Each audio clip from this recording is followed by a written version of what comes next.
Hello மக்களே, யாரை பார்த்தாலும் கோவா போகலாமா இல்லை வர்க்கலா போகலாமான்னு சொல்லிட்டு செம்மையாக பிளான் பண்ணிக்கிட்டு இருப்பாங்க. ஆனால் அதோட ஒரு சூப்பரான ஸ்பாட்டை பற்றி தான் இந்த வீடியோவில் பார்க்க போகிறோம். ஃபுல்லாக தெரிஞ்சுக்கிறதுக்கு இந்த வீடியோ மிஸ் பண்ணாமல் பாருங்கள். கோயம்புத்தூர்லேருந்து நீங்கள் கோவா போகிறதுக்கு 850 கிலோமீட்டர்ஸ் ஆகும். அதே மாதிரி வர்க்கலா போகிறதுக்கு 350 கிலோமீட்டர்ஸ் ஆகும். ஆனால் வெறும் 180 கிலோமீட்டரில் ஒரு தரமான ஸ்பாட்டு தான் இந்த ஃபோர்ட் கொச்சின். இந்த லொக்கேஷனில் சுற்றி பார்க்கறதுக்கு ஏகப்பட்ட ஸ்பாட் இருக்குது. அதில் முதல் விஷயம் இந்த மெட்ரோ போட்டிங் தான். சொன்னால் நம்ப மாட்டீங்க, போட்டிங்கோட சார்ஜஸ்லாம் பார்த்தீங்கன்னா வெறும் 20 ரூபீஸ்லேருந்து ஸ்டார்ட் ஆகுதுங்க. நான் சூஸ் பண்ணது பார்த்தீங்கன்னா 150 ரூபீஸ் ரைடு தான் சூஸ் பண்ணியிருந்தேன். இது பார்த்தீங்கன்னா ஒரு பெரிய ஷிப்பில் வந்து நம்மளை கூட்டிட்டு போவாங்க. 5 விதமான பிளேஸ் கவர் பண்ணுவாங்க. அதில் ஒரு முக்கியமான பிளேஸ் தான் இந்த டால்ஃபின் சைட் சீயிங். இதில் நீங்கள் டால்ஃபினே நேரில் பார்க்க முடியும்னா உங்களால் நம்ப முடியுதா? கூடவே டிஜே எல்லாம் போட்டு அமக்கலப்படுத்திட்டாங்க.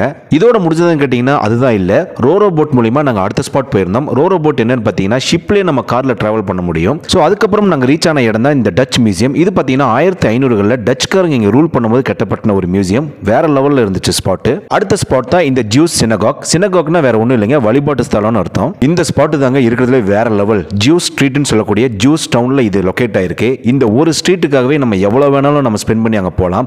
உள்ள போனோடனே நம்ம இந்தியாவில் தான் இருக்கோமா இல்லை ஃபாரினுக்கு வந்துட்டோமாங்கிறது நமக்கே கன்ஃபியூஷனாக இருக்கும். அந்த அளவுக்கு ஒரு ஷாப்பிங் ஸ்ட்ரீட் பண்ணியிருக்காங்க. இந்த ஸ்பாட் மட்டும் கிடையாதுங்க, இந்த ஊரே ஃபாரின் மாதிரி தான் இருக்கு. எங்க பார்த்தாலும் ஃபாரினர்ஸாக தான் சுத்திட்டு இருக்காங்க. ஏகப்பட்ட ரெஸ்டாரண்ட்ஸ், ஏகப்பட்ட ரெசார்ட்ஸ், ஏகப்பட்ட ஸ்பாட்ஸ். அது எல்லாத்தையுமே நான் என்னோட யூடியூப் சேனலில் ரொம்ப தெளிவாக போட்டிருக்கேன். ஸோ என்னோட யூடியூப் சேனலில் போயிட்டு இதோட ஃபுல் வீடியோவை பாருங்க.